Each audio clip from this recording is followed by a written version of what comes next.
बिस्मिल्लाहिर्रहमानिर्रहीम। अस्सलाम वालेकुम व्यूवर्स। तो आज हम मौजूद हैं सिंध बोर्ड का जो हमारा न्यू मॉडल पेपर आया है उसके पैटर्न से हम फ़िज़िक्स के जो न्यूमेरिकल्स हैं उनको सॉल्व कर लेंगे इस मॉडल पेपर में जो हमें गिवन है। तो फर्स्ट न्यूमेरिकल जो है इसका पार्ट बी का यानी क्वेश्चन नंबर 7 हमारे पास बनता है। इसको हम सॉल्व कर लेते हैं। इसका हम डाटा बनाते हैं। A body starting from rest acquires a velocity of 10 metre per second in 5 second. तो डाटा में हम सबसे पहले आकर a body starting from rest, इसका ये मतलब है कि इनिशियल वेलोसिटी जो है वो हमारे पास ज़ीरो गिवन है। जब भी बॉडी स्टार्ट ले रही है रेस्ट से, इसका मतलब इनिशियल वेलोसिटी हमारे पास जो है वो ज़ीरो है। तो वी आई की वैल्यू हमारे पास यहाँ पर ज़ीरो आ गई। Acquires a velocity of 10 metre per second. अब जो उसकी हासिल करदा वेलोसिटी है यानी फाइनल वेलोसिटी, जिसको हम वी एफ से रिप्रेजेंट करेंगे, which is equal to 10 metre per second in 5 second. तो टाइम भी हमें गिवन है जिसको हम टी से रिप्रेजेंट करते हैं और वो हमें 5 सेकेंड्स गिवन है। Calculate the acceleration, part A में जो है वो हमें एक्सेलरेशन को कैलकुलेट करना है। Then in B part the distance cover by the body in 5 second. B part में हमें डिस्टेंस का कैलकुलेट करना है जो बॉडी ने कवर किया है 5 सेकंड में, यानी वो फार्मूला यूज़ करना है जिसमें टाइम यूज़ हो रहा हो। तो हम सॉल्यूशन में आते हैं।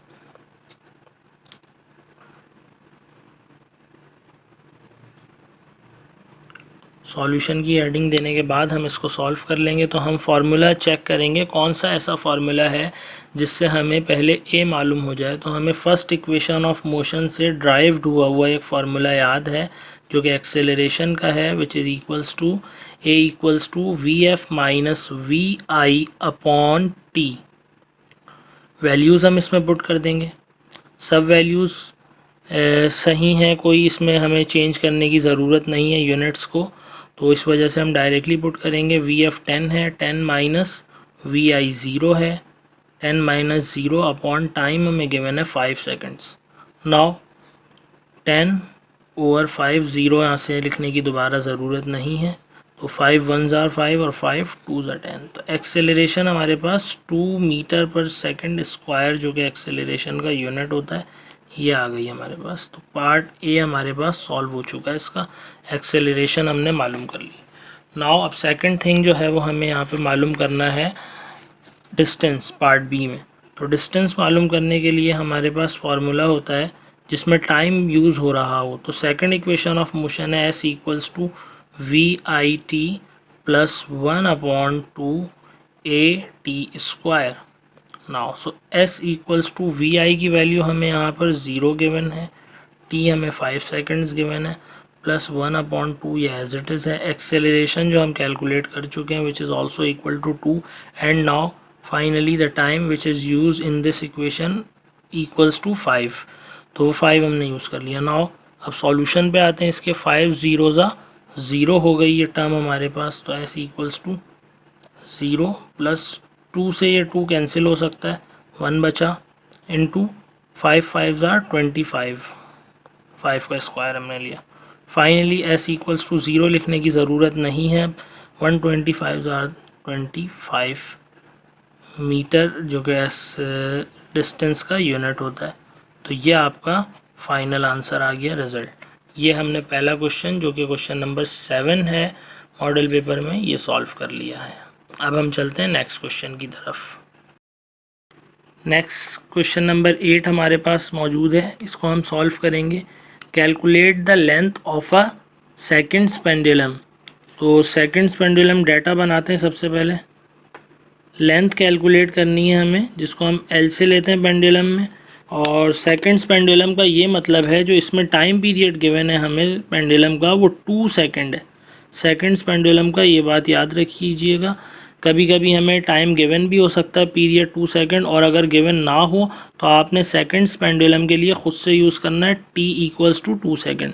नाउ ग्रेविटी भी साथ साथ इसमें गिवन है हमें, g equals to 9.8 metre per second square. अब सॉल्यूशन में आते हैं हम।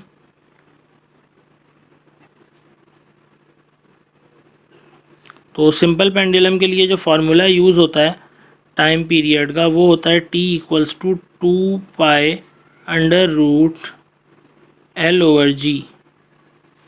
हमें कैलकुलेट इस न्यूमेरिकल में L की वैल्यू करनी है, तो T हमारे पास गिवन है और ग्रेविटी की भी वैल्यू हमारे पास गिवन है, तो हम पुट कर देते हैं वैल्यूज़ को।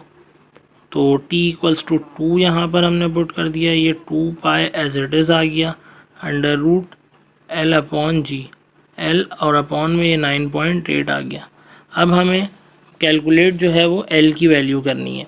तो L कैलकुलेट करने के लिए इस पर से रूट को रिमूव करना होगा। तो रूट को रिमूव करने के लिए हम स्क्वायरिंग बोथ साइड अप्लाई करते हैं यहाँ पर। तो उसके बाद हमारे पास जो यहाँ पर टर्म आएगी वो 2 पर स्क्वायर आ गया, than equals to 2π and √L/9.8, इस पर भी स्क्वायर आ गया। तो ये तो हमारे पास स्क्वायर अप्लाई होकर 4 हो गया, और इसका भी स्क्वायर जो है ये 4 आ गया, पाए का पाए स्क्वायर आ गया, और ये कैंसिल आउट हो गया रूट से। तो ये टर्म हमारे पास बची है L/9.8। तो इसको मल्टीप्लाई साइन हम यहाँ बीच में रिप्रेजेंट करवा देते हैं। नाउ नेक्स्ट थिंग हमने क्या करना है, हमने L की वैल्यू कैलकुलेट करनी है। तो ये जो हमारे पास रिमेनिंग कॉन्स्टेंट्स हैं, नंबर्स हैं, इनको हम दूसरी साइड ले जाएंगे। ये 4 एज इट इज़ लिखा हुआ है, ये 4π स्क्वायर इधर आकर हमारे पास जो है वो डिवाइड हो गया, यहाँ मल्टीप्लाई में था। ये 9.8 यहाँ डिवाइड में है, 4 से आकर मल्टीप्लाई हो गया 9.8, और यहाँ हमारे पास L बचा खाली। ये मल्टीप्लाई में और डिवाइड में 4 से 4 कैंसिल आउट हो सकता है। नेक्स्ट स्टेप में हम इसको कन्वर्ट करके लिख लेते हैं, इस साइड L लिख लेता हूँ मैं। ये हमारे पास बचा 9.8 और अपॉन में पाई स्क्वायर। पाई की वैल्यू होती है 3.14, 3.14 का हम स्क्वायर चेक कर लेंगे। तो 3.14 का हम जो है वो स्क्वायर ले लेते हैं, जो कि हमारे पास बराबर आ रहा है 9.859। L इक्वल्स टू 9.8 जो न्यूमरेटर में, और अपॉन में इसका स्क्वायर आ रहा है 3.14 का 9.85। और अब हम नेक्स्ट स्टेप में क्या करेंगे, 9.8 को डिवाइड कर लेते हैं 9.85 से। तो ये हमारे पास रिज़ल्ट आ गया है L equals to 0.994 which is equals to 1। तो और करके मैं यहाँ लिख देता हूँ, L इक्वल आ गया हमारे पास 1, लेंथ है तो ये मीटर के आ गया। यह हमारा numerical second, numerical number 8 model paper का कंप्लीट हो गया है। ओके क्लास, तो अब हम नेक्स्ट न्यूमेरिकल नंबर 9 है मॉडल पेपर का, इसको सॉल्व कर लेते हैं। बहुत ही इजी एक न्यूमेरिकल ये हमें गिवन है, इसमें डाटा बनाते हैं सबसे पहले इस न्यूमेरिकल का हम। द पोटेंशियल डिफरेंस हम वोल्टेज को बोलते हैं, which is represented by V। Potential difference applied to the terminal of a portable radio is 9 volts. 9 volts हमने जो है वो पोटेंशियल डिफरेंस प्रोवाइड किया है, of a portable radio is 9 volts, ये हमने लिख लिया। Find the resistance of the radio, resistance हमने कैलकुलेट करनी है, which is represented by R। If a current of 25 milliampere, 25 milliampere current हमें गिवन है 25 मिली एम्पेयर। तो current which is represented by I which is equals to 25 milliampere is flowing through it. तो अब इसको हम मिली ampere को convert कर लेते हैं। ये किस तरह कन्वर्ट होगा, 25 एक्सपोनेंट -3 से हमें जो है वो मिली को हम रिप्रेजेंट करते हैं, ये मिली एम्पेयर आ गया। अब हम सॉल्यूशन में आते हैं और हमें जो है वो फार्मूला मालूम है ओम्स लॉ के according, V equals to IR। हमें मालूम यहाँ पर R की वैल्यू करनी है, R यहीं पर रहा और V से आकर I जो है वो डिवाइड हो गया। लिख रहा मैं इस तरीके से हूँ, R equals to V upon I आ गया ये हमारे पास। Now R equals to V की वैल्यू जो है वो हमें गिवन है 9 वोल्ट्स, डिवाइडेड बाय ये हमारे पास आ गया 25 मिली एम्पेयर की, मिली की वैल्यू ये -3 है। नाउ तो अब हमने क्या करना है, सबसे पहले हम ये करेंगे r इक्वल्स टू 9 के पास जो है वो 10 की पावर ले आए तो ये प्लस का 3 हो गया और अपॉन में ये 25 ऐसे ही रहा। हम डायरेक्टली कैलकुलेटर से भी कर सकते हैं लेकिन हम 1 बाय 1 इस तरह भी सॉल्व कर सकते हैं। ये 9 से मल्टीप्लाई हुआ 10 की power 3 which is equal to 9000 and that is divided by 25। तो जब हम 9000 को डिवाइड कर देंगे 25 से तो ये हमारे पास रिज़ल्ट आ रहा है इसका 360।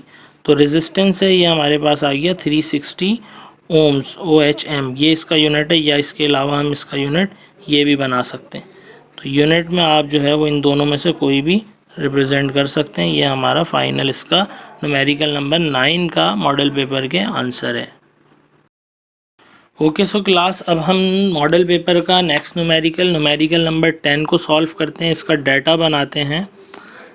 How much work is done to displace horizontally a body, how much work is done, तो वर्क को हम W से रिप्रेजेंट करवाते हैं equals to question mark to displace horizontally a body of 40 centimetre. Distance हमें जो कि S से हम लेते हैं 400 सेंटीमीटर गिवन है by a force of 200 newton. F की वैल्यू हमें यहाँ पर 200 न्यूटन्स गिवन है। Whose angle with the horizontal is 30 degree, तो एंगल को हम थीटा से रिप्रेजेंट करेंगे और ये हमें गिवन है 30 डिग्री। नाउ अब सॉल्यूशन की साइड पे आते हैं। तो सॉल्यूशन में हम वर्क डन का फॉर्मूला हमें मालूम है, W equals to FS cos theta, जिसमें एंगल आ रहा है उसमें हम ये फार्मूला यूज़ कर लेंगे। नाउ तो अब वैल्यूज़ को हम पुट करते हैं W इक्वल्स टू, लेकिन वैल्यूज़ को पुट करने से पहले हमें जो है वो ये 400 सेंटीमीटर को शिफ्ट करना होगा। तो 400 सेंटीमीटर को हम जो है वो मीटर में ले आएंगे। उसका तरीका ये है कि डिवाइड बाय 100 कर देंगे तो हमारे पास ये चीज़ मीटर से सेंटीमीटर से मीटर में आ जाएगी which is equal to 4 metre. तो अब इसकी F की वैल्यू हमारे पास यहाँ पर जो है वो 200 गिवन है हमें, तो S की वैल्यू हमने 200, F की वैल्यू 200 है, 200 पुट कर दी। S हमें जो है वो कन्वर्ट कर लिया हमने, वो आया 4 मीटर और cos 30, तो हम cos 30 को चेक करते हैं यहाँ पर। तो cos 30 हमारे पास जो है वो बराबर होता है √3/2 और 0.866। तो ये आपके पास 2 4 ज़ा 8, 800 आ गया है और इसको आपने मल्टीप्लाई किया cos 30, वो इक्वल है आपके पास 0.866 के। इसको आपने मल्टीप्लाई किया यहाँ पर जो है 800 को 0.866 से, तो ये आपके पास इसका फाइनल रिज़ल्ट आया है 692.8। तो ये वर्क है, वर्क आपके पास जो है वो इसका यूनिट वर्क का आपके पास न्यूटन मीटर हो जाएगा। ये आपके पास इस न्यूमेरिकल का आंसर है और इसका यूनिट आपके पास जो है वो जूल भी हो सकता है। तो आप यूँ भी लिख सकते हैं 692.8 जूल आपके पास इसका वर्क आ गया। ये भी आंसर है। ओके सो अब next numerical number 11 model paper का, इसको हम सॉल्व करते हैं, इसका डाटा बनाते हैं। सबसे पहले 0.5 kg of copper needs 1905 joule of heat. तो 0.5 kg आपको जो है वो मास गिवन है, देन आपको needs to 1905 joule of heat. तो हीट जो है वो आप यहाँ पर डेल्टा Q से रिप्रेजेंट करेंगे which is equals to 1905 joule of heat to raise its temperature through 10 degree centigrade. Temperature आपको जो है वो डेल्टा T से रिप्रेजेंट करना है 10 degree centigrade. Calculate the heat capacity of the sample. Heat capacity को हम C से रिप्रेजेंट करते हैं। अब सॉल्यूशन में हम आते हैं। अब ये थोड़ा सा एक ट्रिकी है, अगर इसमें लिखा हुआ होता calculate the specific heat capacity तो आप उसमें फार्मूला दूसरा वाला यूज़ करते, लेकिन अब इसमें आपको लिखा हुआ है सिर्फ हीट कैपेसिटी वाला फार्मूला आप यूज़ करेंगे, जो कि आपके पास इक्वल होता है delta Q equals to C delta T। तो आपने सी कैलकुलेट करना है तो आप इस तरह डायरेक्ट भी लिख सकते हैं इसका, C equals to delta Q upon delta T. Delta Q equal to C delta T था, तो या आपने कैलकुलेट करना है हीट कैपेसिटी, तो उसके लिए delta Q upon delta T है। अगर स्पेसिफिक हीट कैपेसिटी होता है आपके पास तो delta Q upon M delta T वाला आप फार्मूला इसमें यूज़ करते। लेकिन अभी मास भी गिवन है, लेकिन आपने ये चीज़ नोट रखनी है, याद रखनी है हमेशा कि आपको बोला क्या गया है, हीट कैपेसिटी बोला गया है, तो आप ये फार्मूला यूज़ करेंगे। Now C equals to delta Q की वैल्यू आपको 1905 गिवन है, डिवाइडेड बाय डेल्टा टी की वैल्यू आपके पास है 10। तो ये आपके पास रिजल्ट क्या आया, ये डिवाइड हो गया, एक ज़ीरो कटा पॉइंट, तो ये 190.5 और हीट का आपके पास यूनिट जूल होता है, टेम्परेचर का सेंटीग्रेड था, तो जूल पर सेंटीग्रेड आपके पास इसका यूनिट हो गया। ये आपका लास्ट न्यूमेरिकल जो मॉडल पेपर का था इसका आंसर है, न्यूमेरिकल नंबर 11 का। तो उम्मीद है कि आपको ये तमाम न्यूमेरिकल समझ आए होंगे और आपको बोर्ड की जो प्रिपरेशन करनी है एग्ज़ाम्स की, उसके लिए ये आपके लिए जो है वो ईजीनेस प्रोवाइड करेंगे और आप इजीली इसके थ्रू जो है वो जो भी प्रॉब्लम्स आ रही हैं उनको सॉल्व कर सकते हैं। जिसको इन न्यूमेरिकल्स का जो है वो सॉल्यूशन नहीं मिल रहा तो वो इस वीडियो को देखकर इजीली इनको सॉल्व कर सकते हैं। Thank you.